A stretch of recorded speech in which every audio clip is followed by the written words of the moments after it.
I'd like to begin by explaining what the format for this evening will be. After I give my introduction, Mr. Kunstler will come up, speak for approximately an hour, and then allow him questions to come from the floor.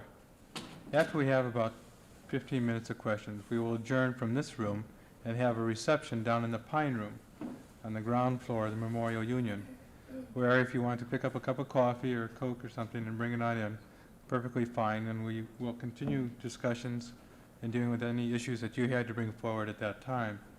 So I think any of the needs that you have with regard to questions and the material that's presented tonight can generally be met by this format, and I hope that everyone is satisfied.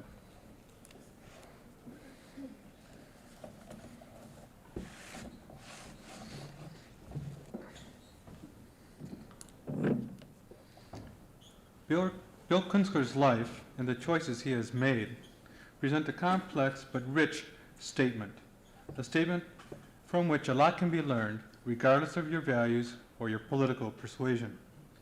All of us are complex in one way or another,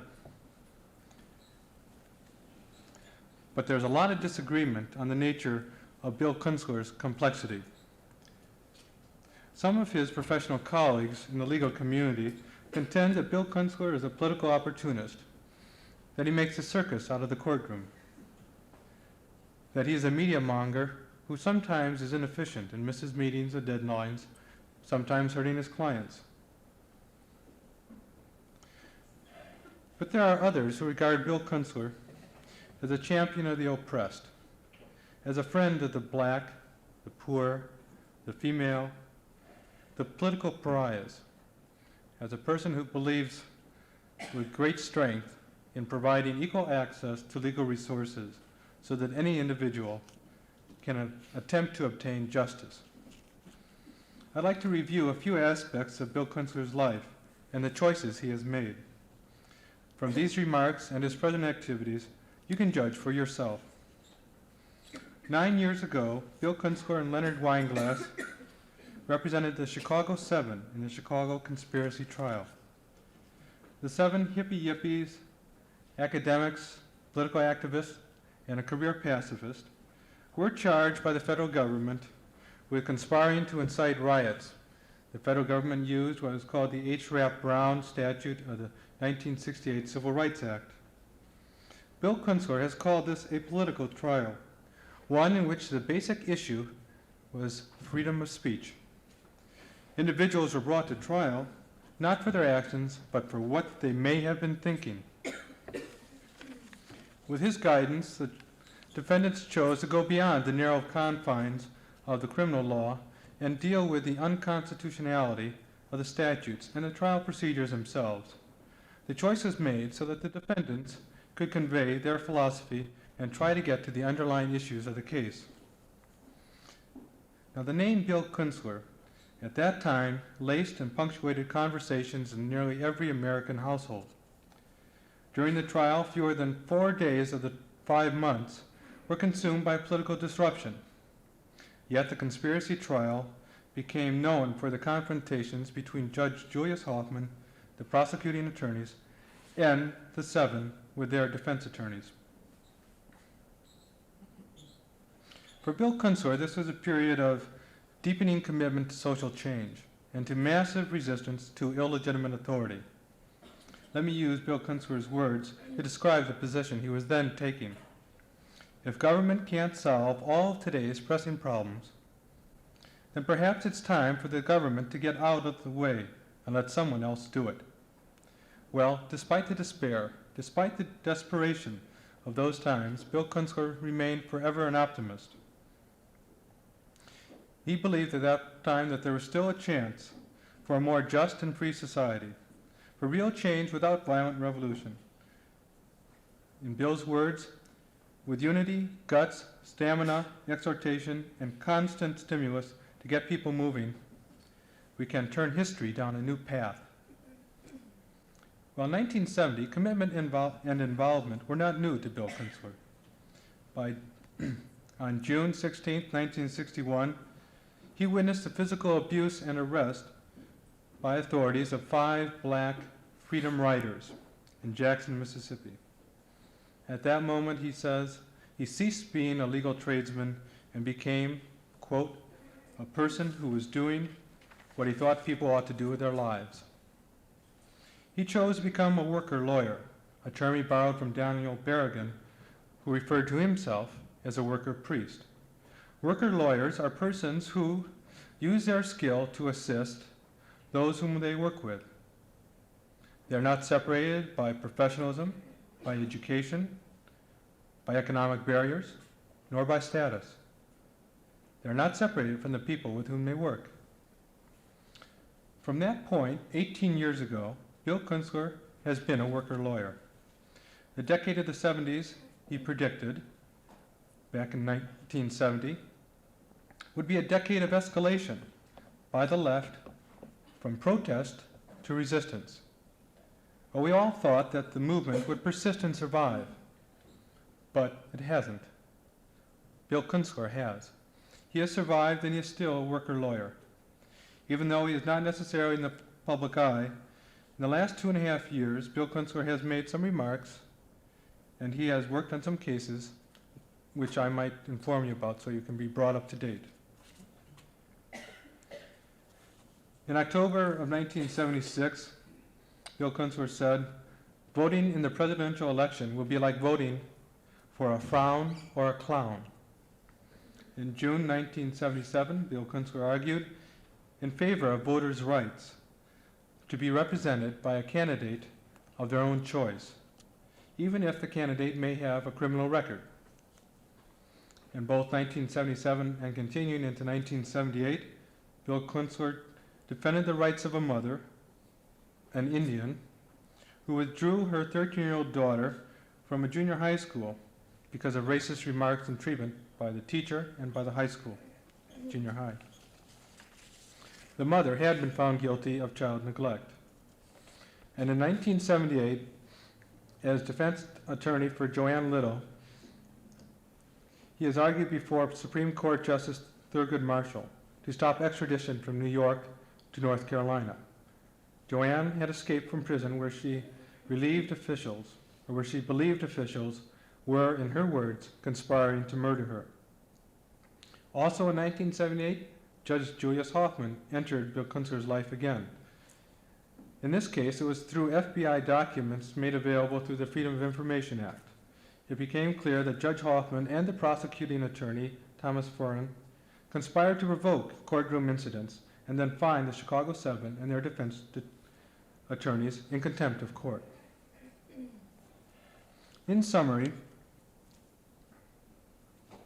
I shall use Bill Kunstler's own words on the meaning of his life.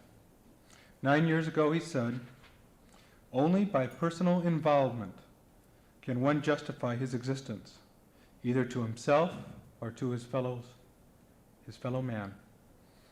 I think the record is clear. Bill Kunstler's life represents a thoroughgoing commitment and involvement. And on behalf of Iowa State and the Ames community, I'd like to welcome Bill Kunstler.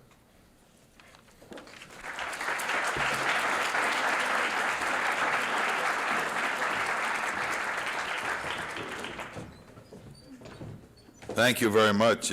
When he read those words of mine back in 1961, about fellow man and his, etc., I think I've learned a little since then, and I never use the term man to indicate humanity any longer, or his to personify any action of anybody. It was good to hear some of those words, though. They were written in 1961 when I was sort of a neophyte with Dr. King in trying cases in the Deep South. And I put those words in a book in which Martin did the foreword called Deep in My Heart. And it was a book, when I reread it, is somewhat anachronistic. It's a different me, a different time, and a different philosophy on everything under the sun. But maybe tonight is an appropriate night to be here. I've never had much love for many judges, and I had the deep pleasure of representing for the past month a 71-year-old dowager who lives in the Plaza Hotel in New York, who was indicted for conspiring to kill a judge and was wiretapped by police officials in New York, and they had reams and reams of tapes. And she said so many wonderful things like every judge should be shot in some of her conversation, judges should die at dawn, and the rest, that I took the case. And just 3 hours ago, she was acquitted of a conspiracy to kill a judge. So I feel that maybe the circle has finally come round. I'm kind of happy to be back in Iowa, although I've never been here in the wintertime before. So I say that with some misgivings. But some of you know I spent the entire summer of 1976 in a place called Cedar Rapids, which you must have heard about, because it's the only place where you can breathe in oatmeal during the entire day, the Quaker Oats plant being there. But I had the pleasure of representing the two Native Americans who were accused of killing two FBI agents on the Pine Ridge Indian Reservation, and who were acquitted by an Iowa jury before Judge McManus in Cedar Rapids 2 summers ago. But Iowa in the summer is somewhat different than Iowa in the winter, I found out this morning when I landed at Des Moines. Because while New York gets occasional cold and occasional snow, it's been unusually warm in New York this year, very little snow, and Iowa seemed like a frozen waste as we dipped in over Des Moines. But I'm used to it now. I'm going to buy a pair of gloves tomorrow, and I think I'll be in keeping with the times. But I am happy to be here. I don't think I've been here before, although there's some question in my mind and other people's minds whether I have ever been at this university before. I had a kind of a feeling that I had been here because I can remember flying a plane. I charter a plane once in a while out of the airport here in Ames and getting caught in the downdraft of a 747 at O'Hare International Airport and practically being shot at dawn by the controller, the air controller at that airport for disrupting activities over the airport. I don't fly anymore because I have a feeling that I'm not capable anymore of doing that because I don't keep up with it and don't keep the hours up or anything. But I remember coming off the Ames airport. Now, there's a little doubt in my mind. It could have been Davenport. But for some reason, I think it's Ames. But I'll check my old diaries, the ones that haven't been stolen by the FBI, and perhaps I'll find out the answer, whether it was Ames or Davenport. The lecture bureau that sends me around once in a while so I can earn enough to continue my free practice of law, this worker lawyer concept that Daniel Berrigan introduced me to, is one that works provided you can make an income somewhere else. And I've always been much too nervous to steal on a regular basis, so I have to do something else. And so I speak or write. So you are financing tonight probably another month of my career around this country. But I try to make my living by not charging clients if I can avoid it, and by speaking, writing, whatever else you have to do as a white middle-class person to shake out a living in this country. And so every once in a while I leave Greenwich Village, where I live, and I come out to Traverse City, Michigan, or Ames, Iowa, or other places along the trail, and speak. Today I had to leave while the jury was out, but there was very little for me to do once they were out, so I could do that. Sometimes it gets a little more hair-raising when I go out for a night, as I did last week during the trial, and get into Traverse City, Michigan, where they had 5 feet of snow on the ground. Another 15 came down that night, and then wonder whether the local airline, happened to be North Central there, is going to get off the ground at 5 the next morning to get you to Detroit so you can get back to New York in time to be in court at 10 o'clock. It worked out all right, but it gives you some very uneasy nights in the one motel here or a motel there. The Lecture Bureau always says that I'll speak on justice in America. And since I find very little of that, there's very little to speak about. So what I'd like to do tonight is to talk about what I think I know best of the potpourri of knowledge that I've acquired in 60 years, and that is essentially the political trial, the use in this country of the political trial, or the use of the law as a device to do what maybe the footpad and the assassin did in another day. Americans, like Germans, rely greatly on the law. They like to dot every I and cross every T, and they regard the law with some sanctity and give it much more credence and credibility than they do the other two branches of government. They will attack presidents and governors and mayors and legislators, but the courts seem a little bit above all that. And since the courts have very nicely shrouded themselves with their own mysticism, the robes, the hushed voices, the raised bench, the gobbledygook of legalese, and all the rest, they have managed to elude the scrutiny of the public. It's unfortunate because most of America's dirty work is done in the courts. But since the blood doesn't show on the carpets, and since it all looks legal, and there's a legal ring to it, most Americans accept it.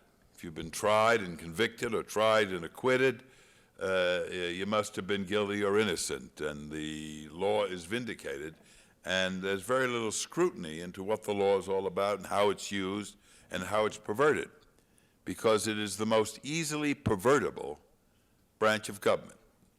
And it has been perverted in this country and all countries to achieve certain purposes of the corporate state or the establishment or whatever you want to call it, the military-industrial combine, or anything in the way of nomenclature you want to use.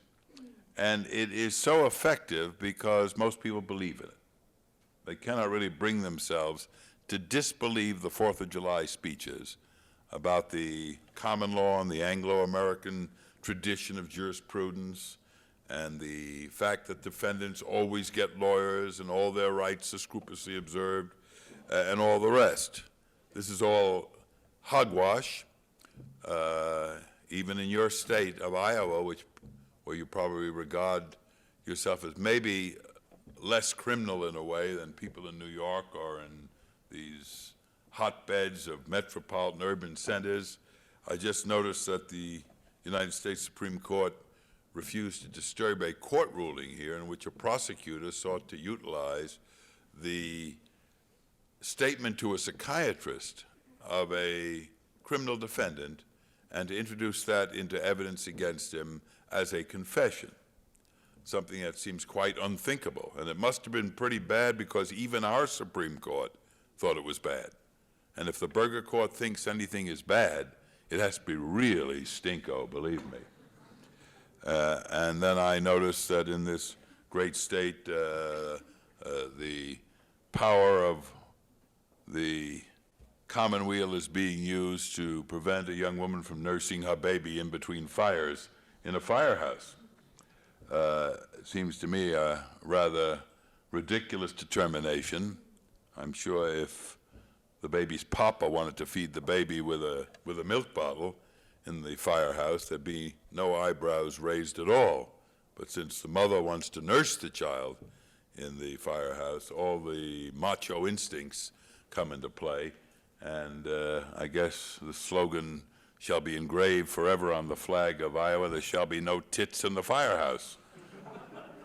I don't know, but it seems to me that Linda Eaton is fighting a rather courageous fight, and I have to admire her for it. In any event, to get back to the subject at hand, we have a legal system that perverts itself regularly, that doesn't deserve any of the honors which it is accorded, certainly subconsciously by most Americans, that is dirty and dangerous and frequently murders, literally and figuratively. And it does so whenever it can be utilized to keep the status quo intact.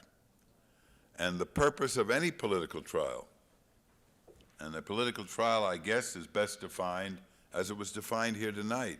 It's a trial which essentially has a primary purpose that is different than the purpose which is announced generally, the vindication of the criminal law, or what have you.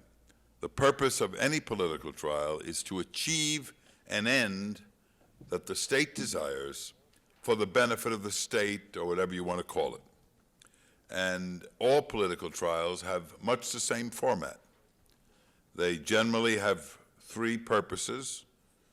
The first, of course, is to silence any voice that is a dissenting voice or a feared voice. And the second is to destroy or inhibit or terrorize or intimidate the people who are inclined to follow that voice or subscribe to it. And then lastly, to unite the silent majority behind the state. You remember our late lamented Richard I used that phrase, the silent majority, in a speech which he gave, not realizing that that was the designation in the Aeneid for the dead, and used it as defining mainly people who lived in Iowa and Kansas, or whatever you want to call Middle America, of which there is no such animal, but which, in the eyes of Nixon, represented the solid base of his support, the middle of the country, the farm states, and so on. A good example of a political trial, one of the best, I think, and one which is probably familiar to everybody in the room, took place in 33 AD. That was the trial of Jesus for a number of crimes. And before we come up to modern days, let's study that trial, because it's really a worthwhile trial, and I would invite everybody that knows nothing about it, and that's almost everybody, to look at Matthew and to analyze the trial as he portrays it. Of all the Gospels, I think Matthew is probably the most accurate, because, as you know, Luke wasn't even born at the time. Mark was 14 years old, and John was quite ethereal and couldn't bring himself to discuss the trial in any great detail at all. But Matthew, being a realist and a pragmatist, did discuss the trial at great length. And the interesting thing about the trial is that embodies all three of these purposes and accomplished all three of the purposes. It's probably a perfect political trial. Christ, as you recall, was a troublemaker of no mean proportions. He was undoubtedly a communist with a small c. He was saying such things as, "Keep only that of which thou hast need, and give the rest to thy brethren." Or, "It is as difficult for a rich man to pass into the kingdom of heaven as it is for a camel to pass through the eye of a needle." He had broken into the temple and with stick in hand had chased out the moneylenders. In my state of New York, that would be assault with a dangerous weapon, which would be a 10-year minimum penalty if convicted. He had raised Mary Magdalene, a prostitute, out of the dust and defended her against the mob. He was just a mean guy and a dangerous man in a society which was certainly capitalistic, to put it mildly, where a power group known as the Sanhedrin ran the affairs of the Hebrews, and where a voice like Jesus's was dangerous to the ruling class. So he had to be found and exterminated. Now, ordinarily, even in those days, as in our days, if you could do this by killing him without a trial, it would have been done. After all, it had been done to John the Baptist just years before.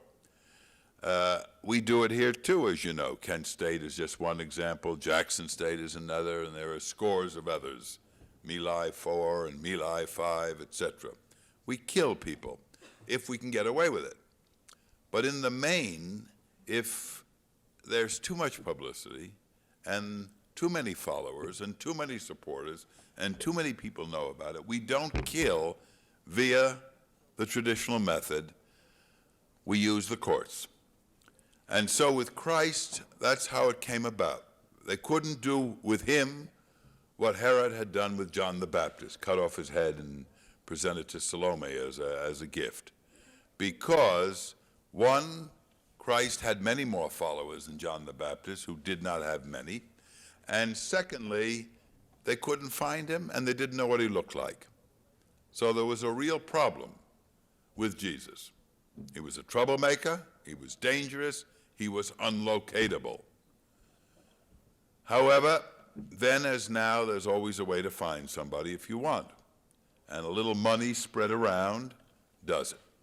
And so 30 pieces of silver were spread around, and one of the disciples, Judas Iscariot, jumped at the bait. And he said that he would identify Christ for 30 pieces of silver, and that he would do it with a kiss, and that all the soldiers had to do was watch him and arrest the man he kissed. And so he kissed Christ after the Last Supper. The authorities captured him, and they had their voice. Just parenthetically, Judas Iscariot was not as bad as some of you may think. He was much better than the modern informers who take the loot and run. He went back to the Sanhedrin, and he gave them back the 30 pieces of silver, and he asked that his master be returned to him. But the Sanhedrin knew they had a dangerous voice and they weren't going to disturb the bargain. So they refused. And Iscariot went up on a mountaintop and hanged himself. Meanwhile, the Sanhedrin had 30 pieces of silver, which they didn't know what to do with. And so they invested it in the first potter's field in Jerusalem, called the Field of Blood. And the first body buried in the Field of Blood, of course, is the man who earned those 30 pieces of silver, Judas Iscariot. And if you're ever in the Holy City, go to the Field of Blood, and you can find the grave of Judas Iscariot and many others who have succeeded him into that ground. But in any event, they had the voice, and Christ was captured. Number one, objective reached. Number two, the intimidation or deterring of the followers, that worked very well. Those of you that know the Bible know that in Matthew and all the Gospels, that the disciples fled, that even Simon called Peter, who was the heir apparent, 3 times before the cock crowed on the night that Christ was taken, disowned him, as Christ had prophesied he would. People pointed out Peter and said, he was with the man. And Peter said, me, I never knew the man, wouldn't be seen with him. And the rest of the disciples, as soon as the trial was over, sped out of the courtroom, each saying to the other, save thyself. And in fact, the whole movement went underground, whether it was in the catacombs of Rome or in the Middle East or what have you. And many people think that but for the salesmanship of Saul, St. Paul, who was a Roman citizen, who returned to Rome, who managed to get a place on the Roman emperor's payroll, and then began this very heavy traveling and writing schedule, which resulted in such things as the epistles to the Corinthians and others. He managed to keep the spirit going, keep the religion alive, but for him, many people think that the word Christian would not be known today. So purpose number 2 was essentially achieved, certainly in that time. Purpose number 3 was the uniting of the populace behind the ruling class. And that was very easily done, as it almost always is, because proof of it is contained in Matthew, because Pontius Pilate said that he had 2 condemned men in his dungeons, two men condemned to death. One was Christ, the other was a cutthroat by the name of Barabbas. Barabbas' crime was killing a Roman soldier and stealing his purse. And on the Passover, the Jewish Passover, Pilate had a custom that he would release one condemned person, but the Jews had to select that person. And if you read Matthew, you'll find that when the choice came, the Sanhedrin ran among the people, saying, "Call for Barabbas and not Christ." And of course, that's what they did. Barabbas came forth, disappeared into the obscurity of that period, and Christ went to Golgotha. Now, the accusation against Christ was a very interesting one, because the first charge was a charge that he had conspired to dynamite the temple. The charge of destroying a public building is very often used in political trials. More recently, we have the Reichstag fire trial by the Nazis in 1934. You had the trial of Henry Barnett for the so-called conspiracy to destroy the Houses of Parliament in 1604, which was prevented by this so-called mythical Guy Fawkes, who was supposed to have discovered the burning bombs. Now they have November 4th of every year, Guy Fawkes Day in England, when they shoot up fireworks to commemorate the fact that he prevented fireworks in 1604. But Christ was accused of a plot to dynamite the temple. Now, there may be skeptics among you who start to figure out that maybe they didn't have dynamite in the year 33 AD, and you'd be right, because dynamite wasn't invented until Alfred Nobel did that in the middle of the 19th century, then spent the rest of his life and his fortune expiating his sin by giving out Nobel Prizes for peace. But in any event, the charge against Jesus was that he had pointed to the temple and he had said, "I will destroy that building and with mine own hands rebuild it in 3 days."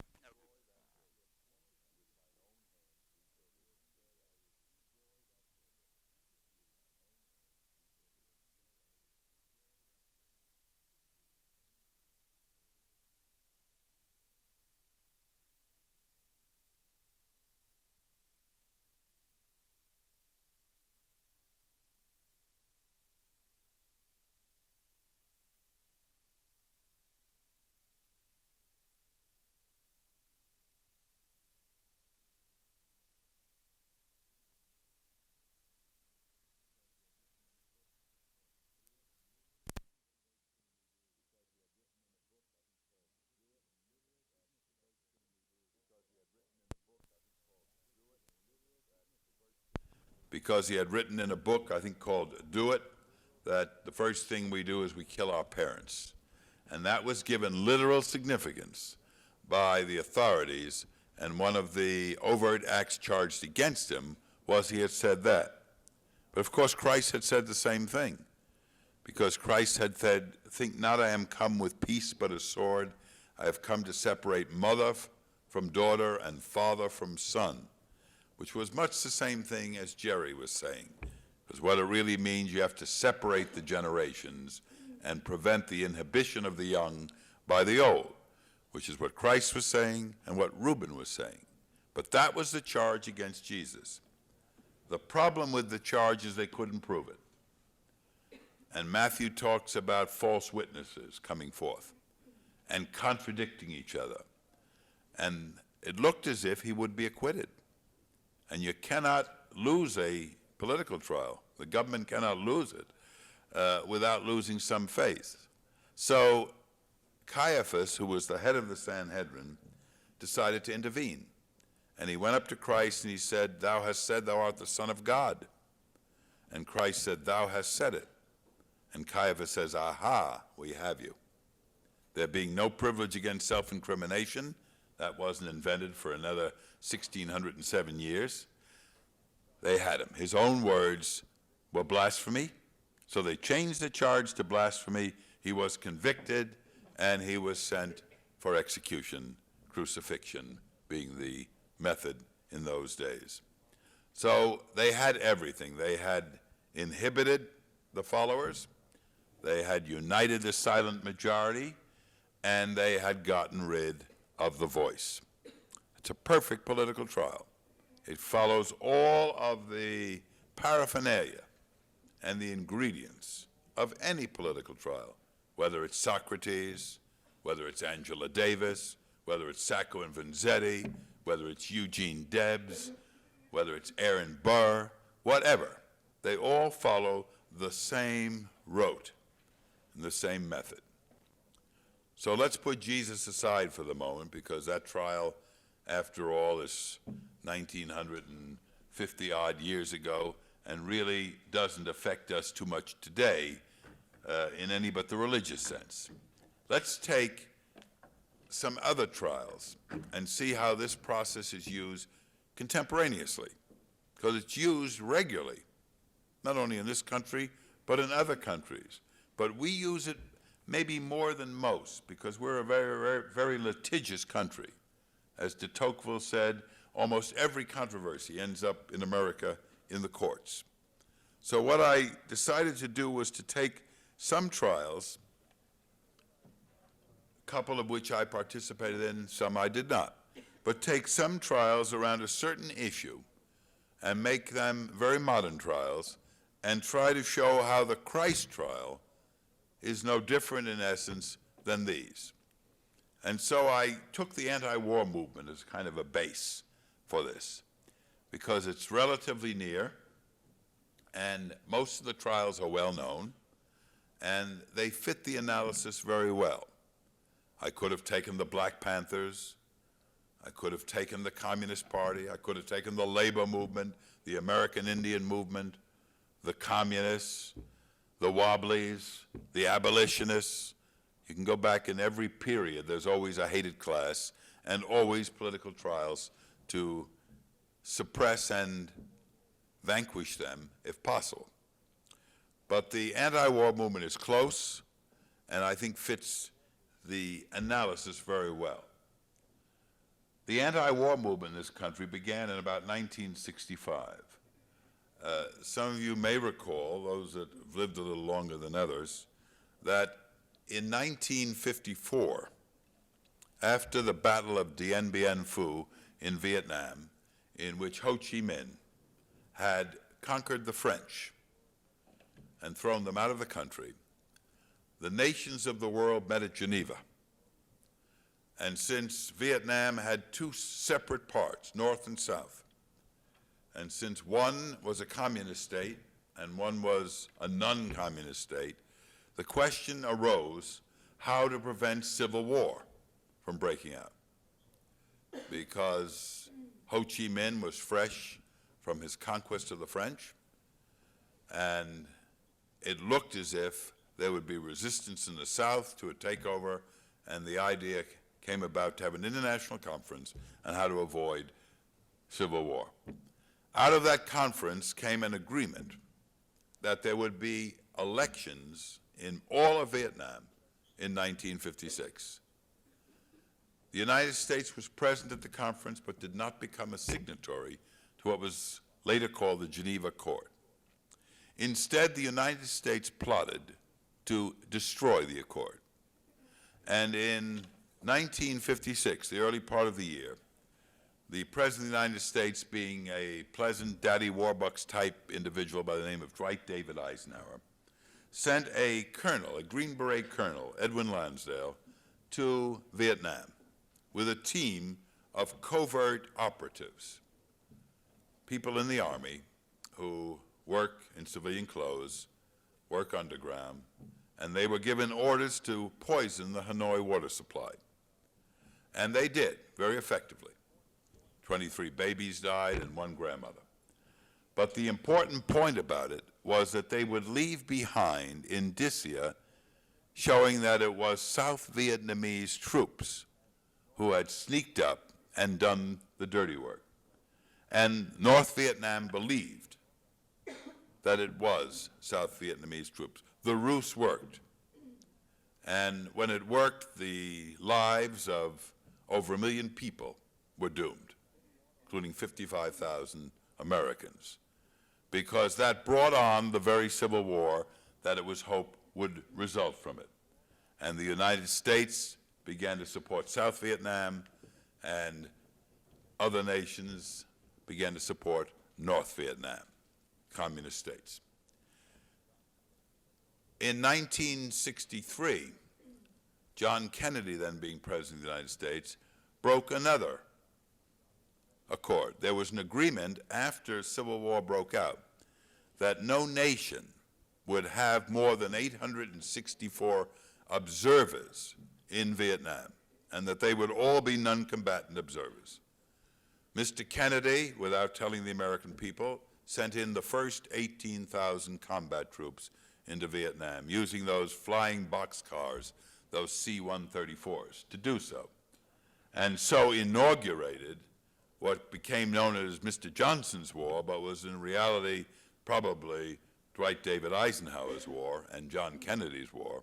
And then you had the acceleration, leading to the maximum troop input of 500,000 by 1965, early 65. Lyndon Johnson, in running for president in 64, lied blatantly that there would be no increase in troop strength. He had already signed the executive order, as had Kennedy before him, when he sent the combat troops in, authorizing 500,000. By the way, if all of this doesn't sound reasonable to you, you haven't read the Pentagon Papers, because it's all there. The Lonsdale visit, the poisoning of the Hanoi water supply, the combat troops by John Kennedy, the lying by Lyndon Johnson, etc. It's all there in papers which then Defense Secretary McNamara assembled and called the Pentagon Papers. By 1965, there was an undercurrent, a swell in this country, that something was rotten in Vietnam and that there ought to be protest against it. The people who led this initial feeling were so-called intellectuals. They were led by a man who probably has weaned everybody in this room, Benjamin Spock.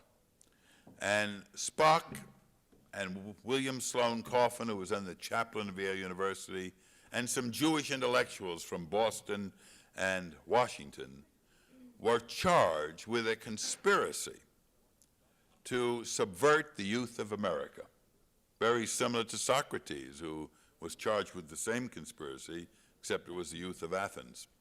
The charges were that 6 men, Spock and company, had conspired together to advise young men to avoid the selective service system and resist the draft as a protest against the war in Vietnam. Conspiracy needs a word before we go on. Conspiracy is a very nebulous legal device that nobody really quite understands, whether it be lawyers or lay people. Justice Jackson, when he was on the Supreme Court, said it's the darling of the prosecutor's nursery because it requires very little proof. It's not a crime of doing something. It's not a crime of trying to do something. It's a crime of thinking about doing something. And you don't even have to think yourself. They will provide a Judas Iscariot who will come forward and say, I heard him think about it, or I heard her think about it.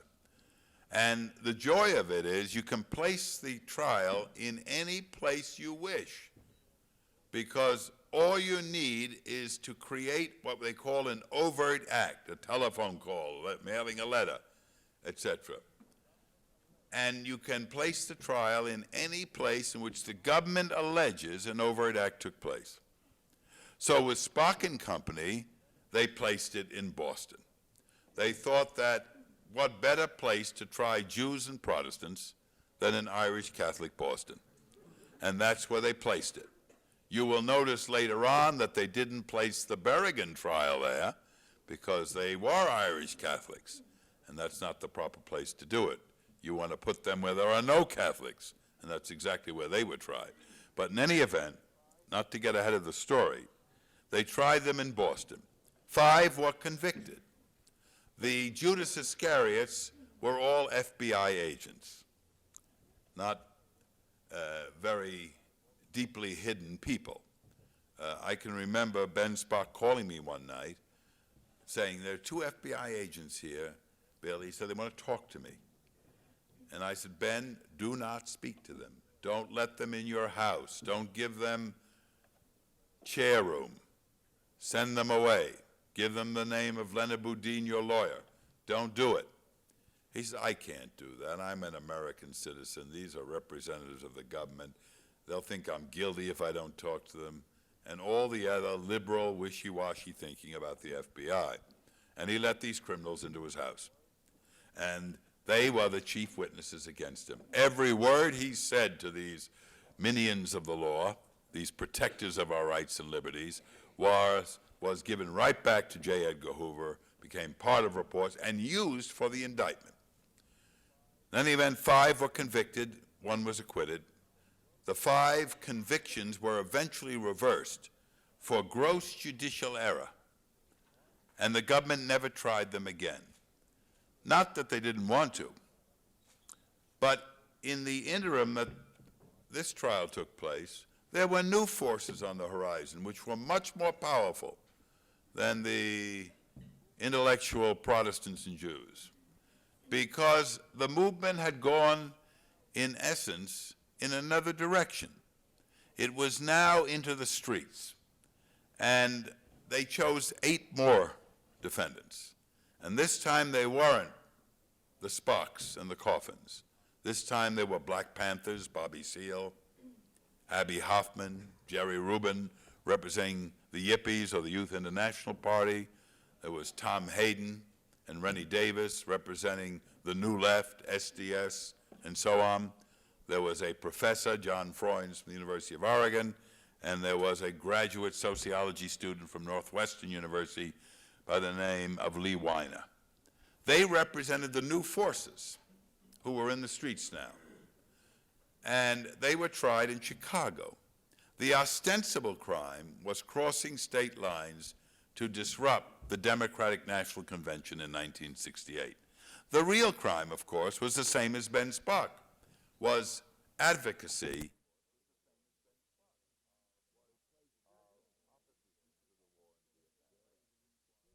of opposition to the war in Vietnam. They placed this one in Chicago. Where else? That's where the convention was, but that's where Mayor Daley reigned supreme. And that's where they thought they could get the type of jury that would be needed to convict. So they tried them in Chicago, and that was the Chicago conspiracy trial. Conspiracy to cross state lines under what they call the Rapp-Brown statute to cause disruption at the Democratic National Convention. All of the informants were not FBI agents any longer. They'd gone beyond that. The informants were all undercover people. They had hired, for example, television cameramen and television radio broadcasters. They had a member of the Chicago Police Department elected as chairman of the Chicago Council of Veterans for Peace. And all of these people came forward and testified that the defendants had said this or said that and conspired and so on. But because the trial took 6 months, because the judge was so outrageous, because the prosecutor was so outrageous, the jury acquitted of conspiracy. Even a Chicago jury couldn't take what went on in that courtroom. We all went to jail for contempt, and I had the dubious distinction of having the longest contempt charge in the history of American jurisprudence, 4 years and 13 days. I only served 2 weeks of it in the Cook County Jail and reorganized the whole filing system for that institution. For the then warden, whom I saw the other day, was indicted for stealing food money at the Cook County Jail. But that's another story. And so the Chicago trial ended. It didn't work. They were acquitted of the main charges, and the contempts were themselves reversed by an appellate court which found, out of the 73 grounds of error that we put in our briefs, found that 72 of them had been proved and held that the convictions were wrong and reverse them. But time had gone by, and there was another force on the horizon, and that was the Catholic anti-war movement, the Catholic peace movement. And so the government went back to the drawing boards, and they came up with probably their most imaginative conspiracy charge. This conspiracy charge said in essence that on Washington's birthday, 1971, and Lord knows which one since we had two that year, Catholic nuns and priests were going to fan out through the steam pipes of Washington, D.C., the subterranean heating pipes, armed with 5 hand grenades, which they got from dissident troops in Vietnam, and they were going to blow up the junction boxes so that Washington lost all its heat, and that all of the government buildings would close down, all of the officials, except the most cold-blooded, which probably meant cabinet rank officials only, would go home and do whatever people do on cold days to keep warm, while the city would be prostrate at the feet of these Roman Catholics. The next day, they would get on the White House tour line. And probably then as now, the White House was not heated by steam, but by forced hot air. And they would be on that line, and they would take the trip. They would see the balustrade and the swimming pool and the Oval Room, and where Dolly Madison fought off the British soldiers, and so on and so forth. And then as they came on the second floor, they would peel off like phantom jets and go into Henry Kissinger's second-story office. Henry Kissinger then was the president's advisor on foreign affairs, not the Secretary of State, theoretically anyway. Someone named William Rogers was the Secretary of State, but he was, for all practical purposes, covering that function as well. They would peel off from the tour line, go into the office, bind Henry in sacerdotal cloth, and take him out of 1600 Pennsylvania Avenue, disguised as a Dominican friar. This is not my scenario, please. I don't have the imagination to dream this one up. He would be taken in a waiting taxicab to a friendly convent in Anacostia, where he'd be put in the basement, presumably to learn elemental catechism, while a letter, maybe in Latin, would be sent to His Majesty at the White House. And the letter would say, in words or substance, "We've got Henry Kissinger. If you don't stop the bombing of the North and set a date for the withdrawal of American troops from Vietnam, Frater Henricus sunt mortis will be." That was the plot. Where did the government put the trial? In Washington, D.C.? Of course not. Well, you have Georgetown University, Catholic University, American University, where it's the center of all transportation, where the entire world's press corps is, where there are plenty of blacks and plenty of Catholics. No, they put it in a place called Harrisburg, Pennsylvania, or Harassburg, as the defendants would refer to it. Harrisburg, Pennsylvania was ideal. First of all, there are no Catholics. 2% of the population is Catholic. The Protestant population is mainly fundamentalist Protestant religions, Mennonites, Amish, and so on. Secondly, there are no universities or colleges within 37 miles, and the only one that's within 37 miles is Carlisle College, where Jim Thorpe, the famous Indian athlete, went, except now it's known as the Carlisle Army War College, and there weren't going to be many supporters of the defendants coming out of that institution. There are no blacks, no students. Agony Airlines has a morning flight and an evening flight. There is a mail train and a milk train.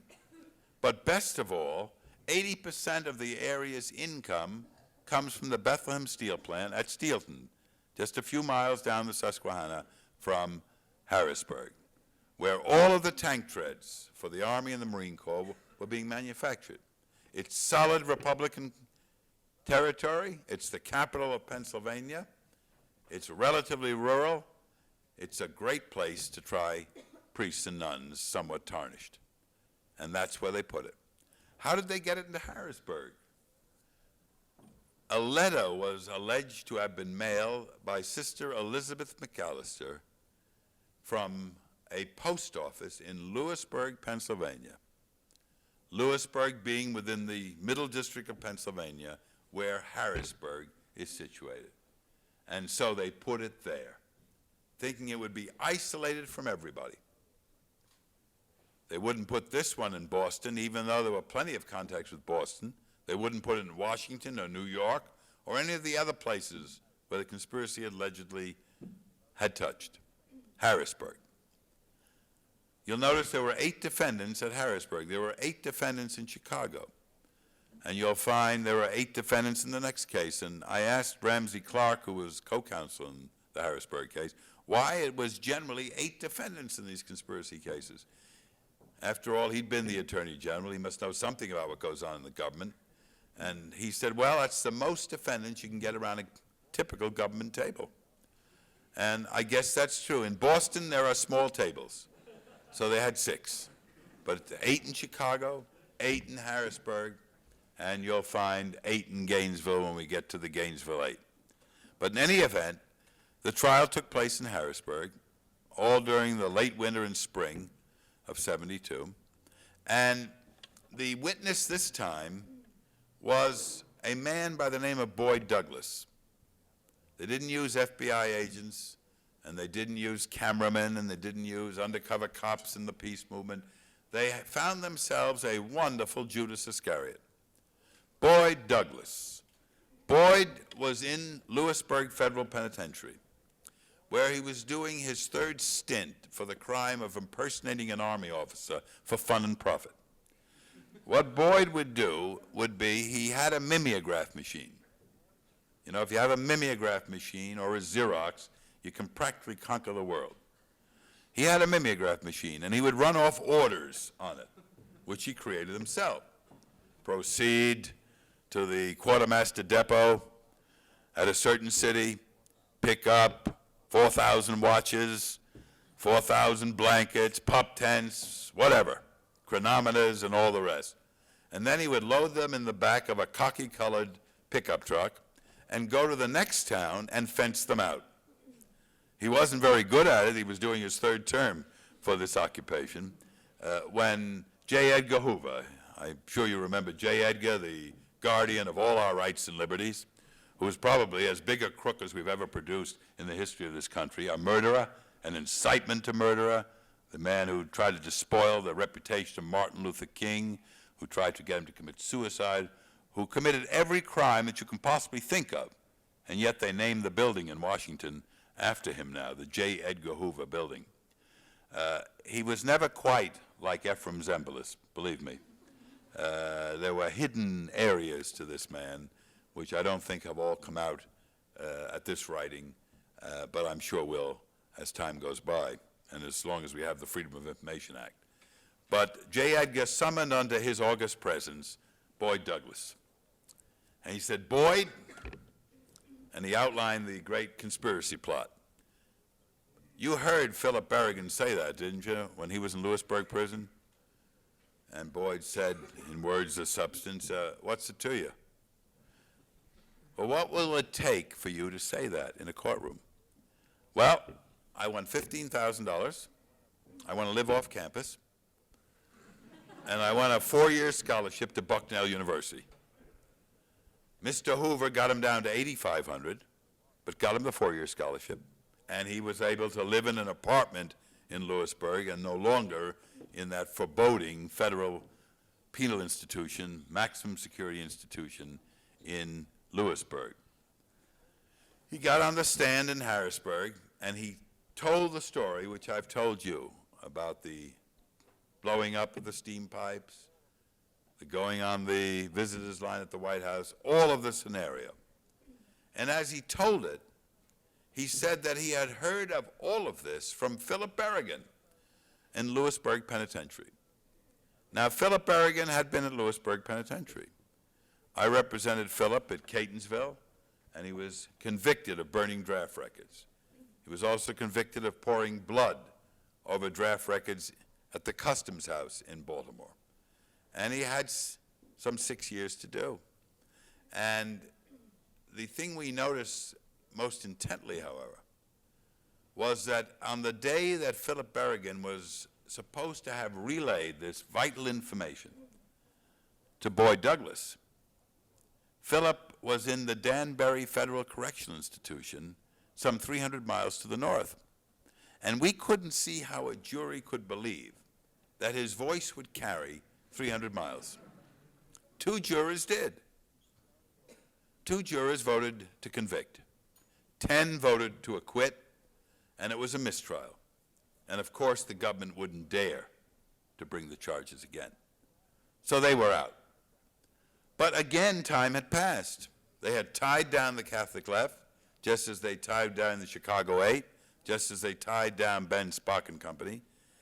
But now another force had come into view, and that was something called the Vietnam Veterans Against the War, VVAW. These were returning vets from Vietnam who had banded together, thrown their medals in the face of the Congress, and were organizing chapters both in Vietnam and in the United States to protest the war in Vietnam. And they were very effective proselytizers. They couldn't be called slackers or draft evaders. They were people like Ron Kovic. If you've read Ron Kovic's book, I Was Born on the 4th of July, which I think Al Pacino will play in the movie. He was a paraplegic who stepped on a landmine in Vietnam and blown up his spine.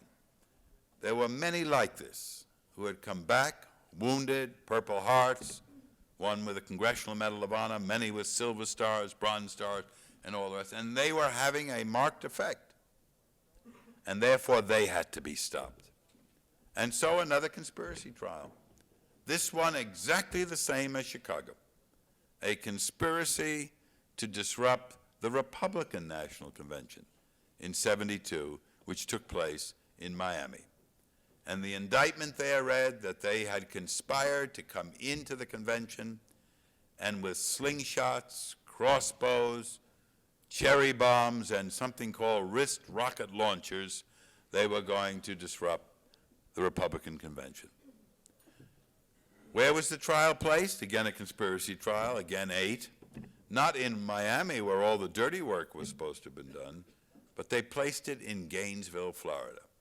The government regarded Gainesville as safe redneck territory. This was North Florida. This was Ku Klux Klan territory. This was just under Georgia, and there's no more racist place than South Georgia and North Florida. Believe me, I've lost a lot of my hide in both places from time to time. And they thought that would be the place to convict them. But they forgot one thing. They forgot that also in Gainesville is an institution called the University of Florida. And it also seemed that most people in the University of Florida had registered to vote, more than the rednecks, and that therefore they were on the voting rolls, and ergo they were on the jury rolls. And so the jury that was selected contained mainly University of Florida people, 9 of them, students and instructors at the university. And the other 3 were more or less neutrals. And the average age of that jury was 33, compared to 52 in Harrisburg, and 56 in Chicago, and 61 in Boston. There was a trial of some 7 weeks. The chief witness was again someone like Boyd Douglas, only a little more pathetic.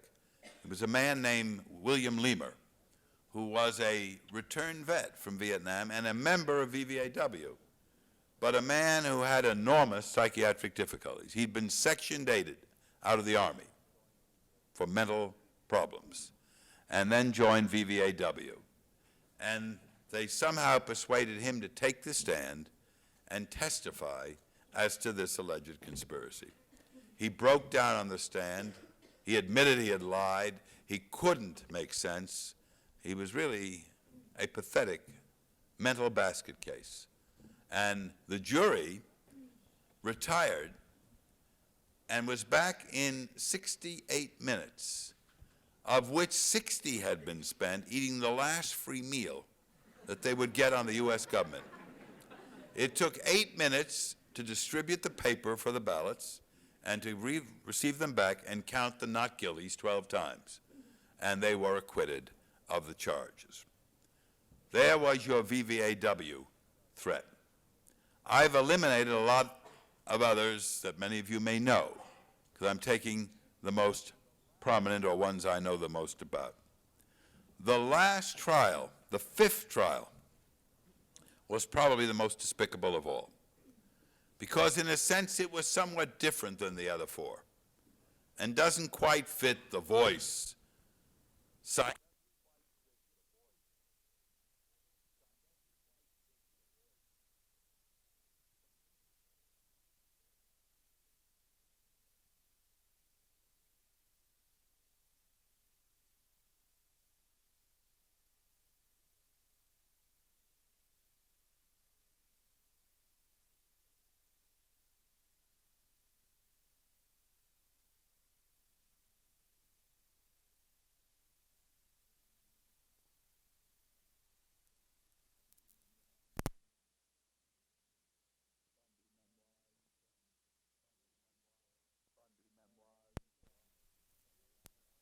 Bundy memoirs, the memorandum from Colonel Lansdale, all of the documents that you could find that related to our involvement in Vietnam from 1956 on.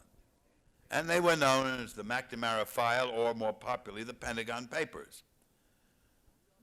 All of a sudden one day, the New York Times, the St. Louis Post-Dispatch, and the Washington Post began to print the McNamara's papers. The government became incensed. The truth was coming out, and what is worse for any government than the truth coming out? And so the United States intervened and moved to enjoin the publication of those papers. The Supreme Court refused to do so, citing freedom of the speech, freedom of press, etc. The contradictions of the system got in the way of preventing the publication of the papers. But the government was determined to punish very publicly those who had released those papers on the theory that they could salvage that war, on the theory that they could denigrate the entire peace movement and show that they were really composed of a bunch of crooks.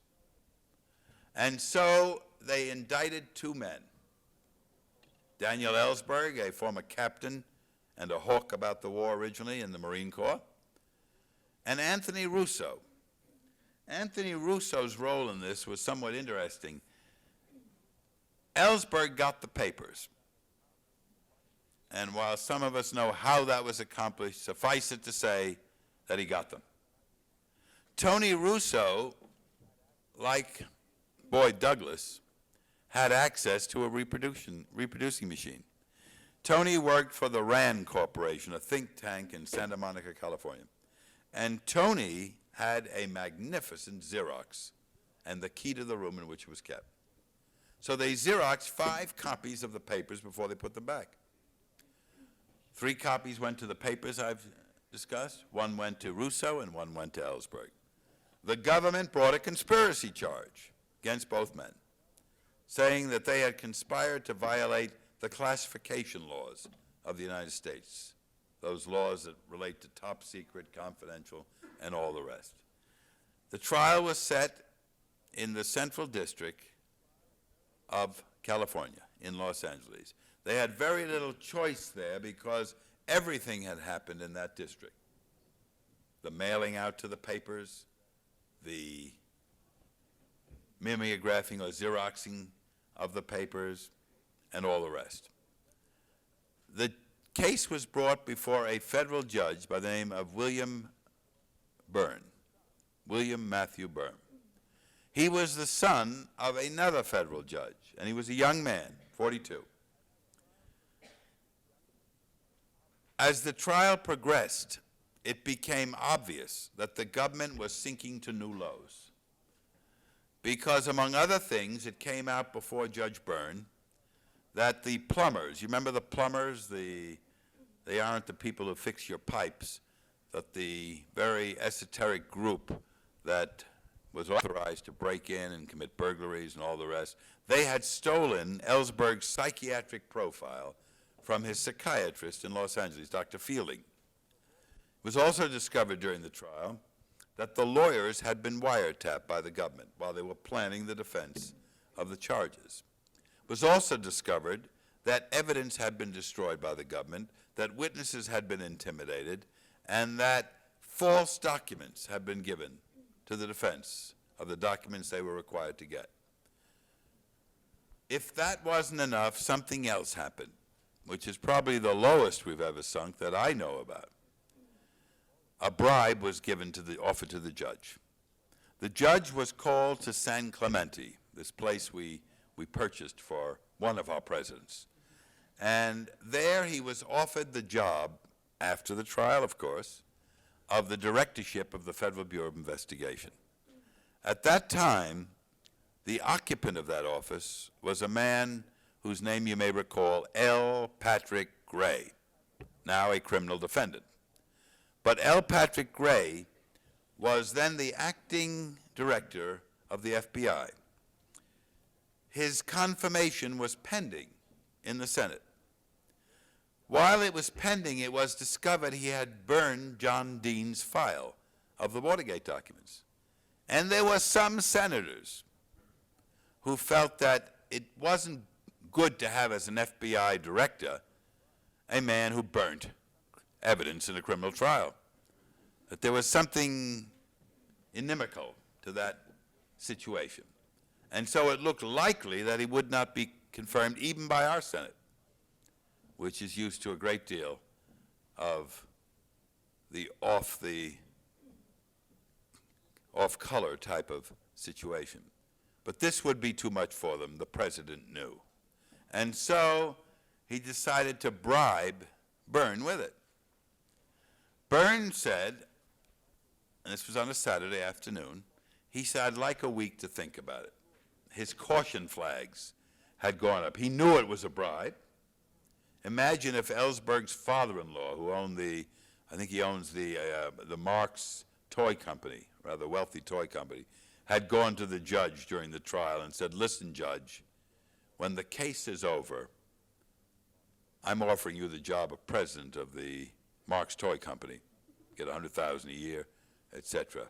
Has nothing to do with the case. But when the case is over, you know he'd be looking for bail money.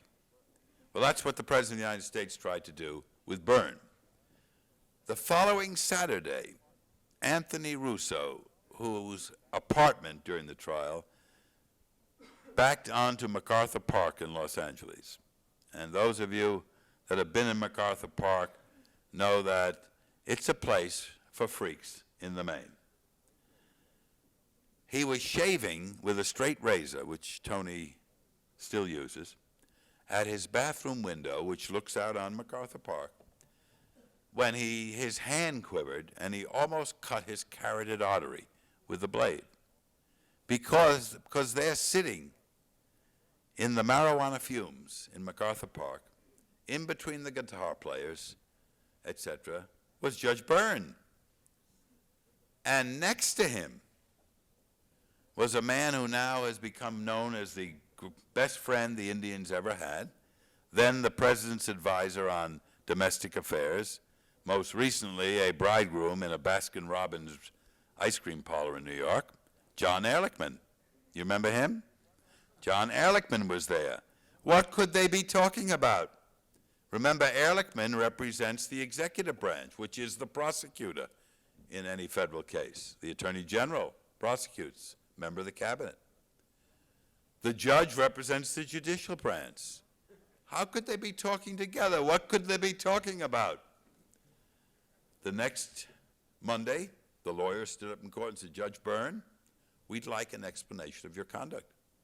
You were sitting with the other side. What was it about?"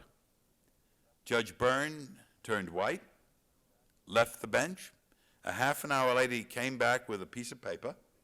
He said, "I am dismissing this prosecution for governmental misconduct and recited everything except the bribe. He recited the wiretapping of the lawyers, the Dr. Fielding's office being broken into, and the psychiatric profile of Ellsberg being stolen, and so on. It was the first time in American history that any federal prosecution has been dismissed for governmental criminality. It wasn't the only time, because just a year later, the case against Russell Means and Dennis Banks in St. Paul, Minnesota, was dismissed for exactly the same reason by Chief Judge Nichol. But then it was a first.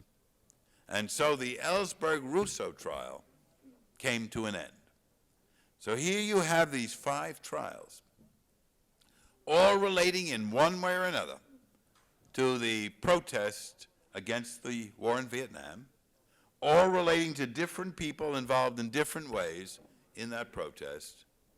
And while all in the main were victories of a legal sort, they were in essence Pyrrhic victories, because it's hard to be organized against the war in Vietnam when you're sitting in a Chicago courtroom 6 days a week for 6 months.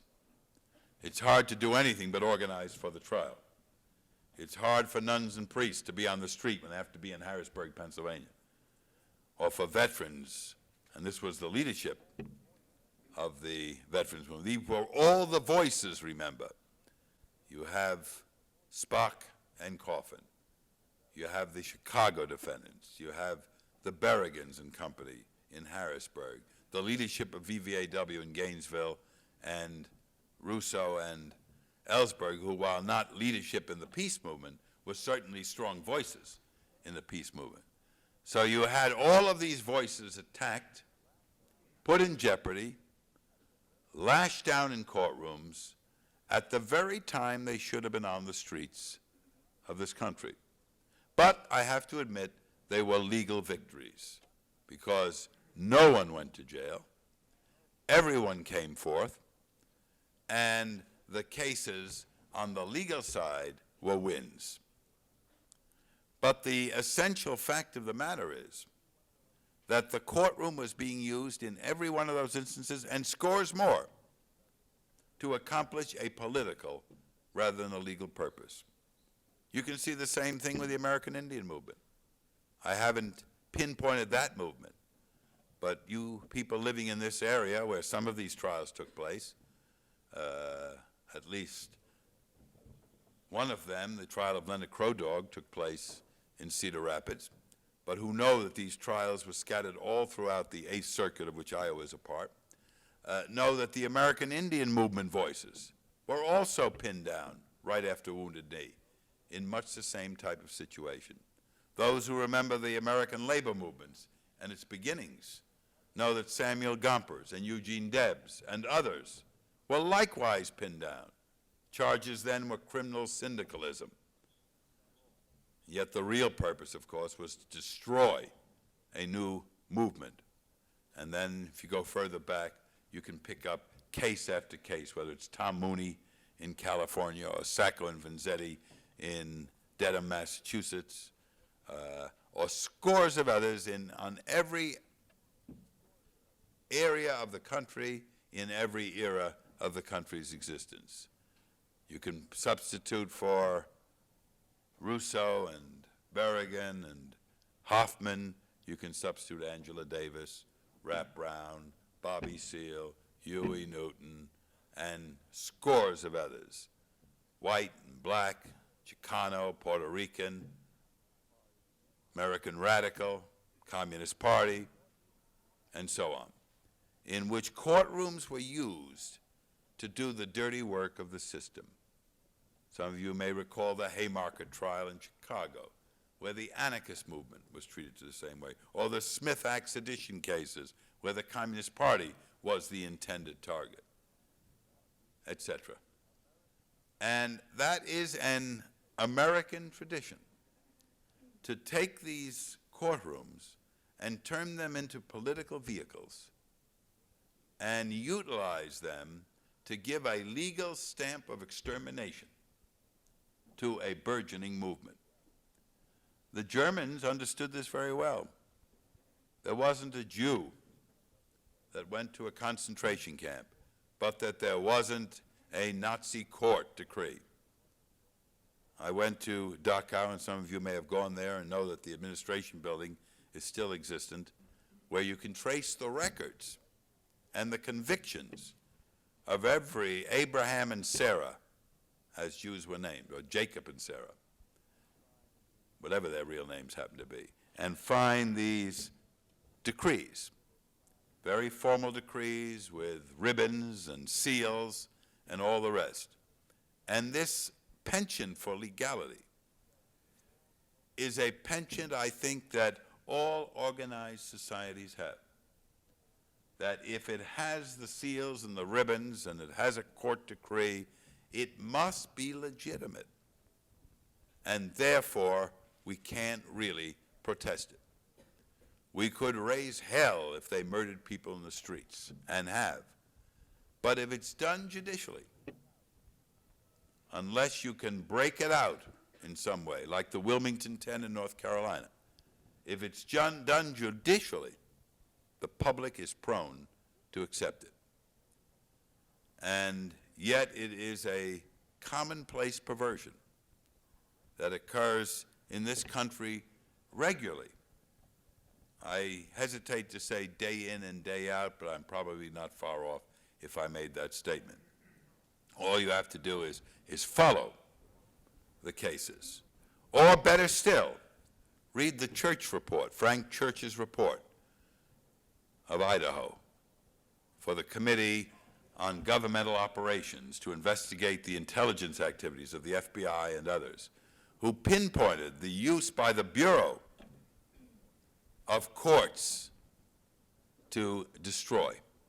It used many other methods, but courts were used constantly by the FBI. In fact, Senator Church says many of the defendants never realized when they went to trial that the Bureau had gotten to the judge first. And that was true throughout this country. We just discovered, and it was mentioned in my introduction, that in Chicago, the prosecutor and Judge Hoffman and the chief judge of the United States District Court for the Northern District of Illinois had conspired together to hold us in contempt, and that these plans were laid 6 months before we ever entered the courtroom in Chicago. And that Judge William Campbell, who was the chief judge, now a retired judge, became a confidential FBI informant and was leaking to the Bureau, which of course is an arm of the prosecution, what happened in our private lawyers' meetings, which had been wiretapped. Imagine a federal judge as a common informer. Those documents that have all of that in it came to us through the Freedom of Information Act. And fortunately, the new agents in the Bureau don't understand what happened 10 years ago. Usually when you get your FOIA material, it's all blacked out. You get a whole page and maybe 3 words, all the rest blacked out. You can't read it. But in this case, they must have young agents, because they didn't black out such things as the chief judge informed us today that he would prevail upon Judge Hoffman to deny a subpoena directed to J. Edgar Hoover to produce all wiretaps of the defendants. And it says he agreed to do this when Mr. Hoover told him it would embarrass the Bureau to have that illegal activity disclosed. So the chief judge went downstairs to the judge trying the case and said, you must deny this subpoena and vacate it. And we never knew all of this. The case has been opened.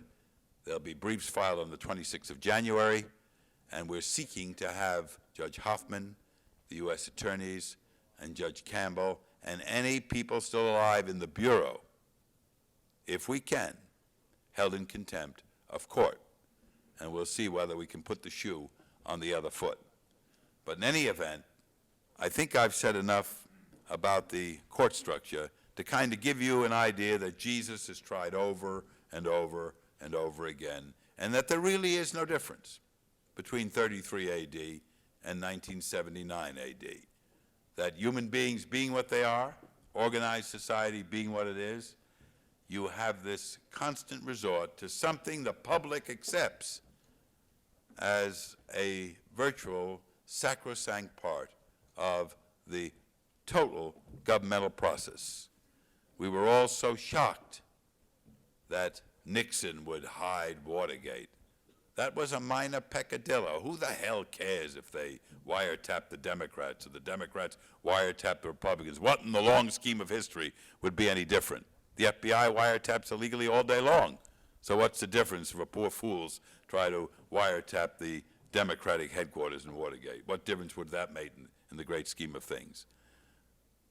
There's much more that goes on than a president who probably was the best president America ever had because he exposed so beautifully what the system is all about. Essentially, Watergate was a great boon. But the courts are far more hidden than presidents, and I think far more destructive in the long run than presidents. I'd like to close this analysis, and it's only an analysis, of what I believe the judicial system does in the United States. We could cover many more angles of it. It would take many more hours. But I was trying to think of a way to come to an end in a graceful manner. It's the hardest thing for any speaker to know when to shut up. It's one of the difficult lessons to learn. But I had this same problem when I tried the Wounded Knee trial in St. Paul. And if you think Iowa winters are bad, you ought to spend a year in St. Paul, and you get another idea. Even though it's on the Mississippi River, it's the wrong end of the river. And I lived there for a year in this long, long trial, which was eventually dismissed for governmental misconduct. And we went to the jury. The dismissal didn't come until after the jury had retired. We went to the jury, and I was supposed to be the anchor person to give the last summation to the jury. And I didn't know what to say because Mark Lane, a colleague of mine, represented Dennis Banks, and he went first. And then I would go for Russell Means. And I met a woman by the name of Meridel LeSueur while I lived in St. Paul, who is a 78-year-old writer. I'm sure she's in the library somewhere. Poems, fiction, prose. And I said, how am I going to end this summation tomorrow? I have to go 5 hours or whatever. But I want to bring it to an end. This jury's been sitting there a year. She said, well, maybe you want to look into some of the material of Stephen Vincent Benet. And she says, maybe in particular, there's a poem called American Names. So I went trotting off to the St. Paul Library 2 days before summation, and I got out, collected poems of Stephen Vincent Benet. Of course, there's John Brown's Raid on Harper's Ferry, great political poem. But I looked up American Names, and I found out it was a really bad poem, except for the last 6 lines. And I decided to end the summation with those lines because they seem to embody something that I thought was important in that case, and maybe for this talk as well. Benet had left the United States after writing John Brown's Body, or John Brown at Harper's Ferry. And he went and he expatriated himself because he found what he thought an incredible cancer in American society. And he lived most of the rest of his life, just before he died, he returned, in Western Europe, going to Belgium and Holland and France and Germany and England. And toward the end of his self-imposed exile, he wrote American Names. And if you read the poem, you'll see he's he's contrasting European place names with American place names. And as I read that last stanza, I said, that's a great way to end the Wounded Knee summation, because it embodies in one lyrical way or another everything I want to say to the jury. And maybe it also covers this talk as well. I'm not sure. You can read everything into it or nothing into it, as you see fit. And you can judge for yourselves whether it's applicable or it is not. I've made a policy decision that I think it is. The poem ends as follows. I shall not return to Montparnasse. I shall not rest easy in Winchelsea. You can bury my body in Sussex grass. You can bury my tongue at Chamedy. I shall not be there. I shall rise and pass. Bury my heart at Wounded Knee. Thank you very much.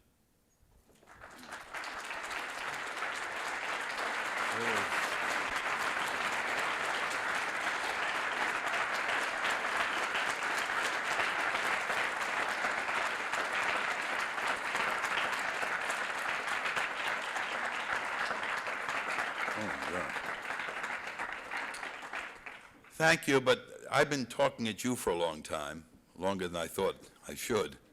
Now, they've said we could have some sort of an interchange here, and I hope we can have it. Any questions you have on any subject under the sun, about me or politics or anything I have some knowledge on, I'd be glad to hear. Just raise your hand, and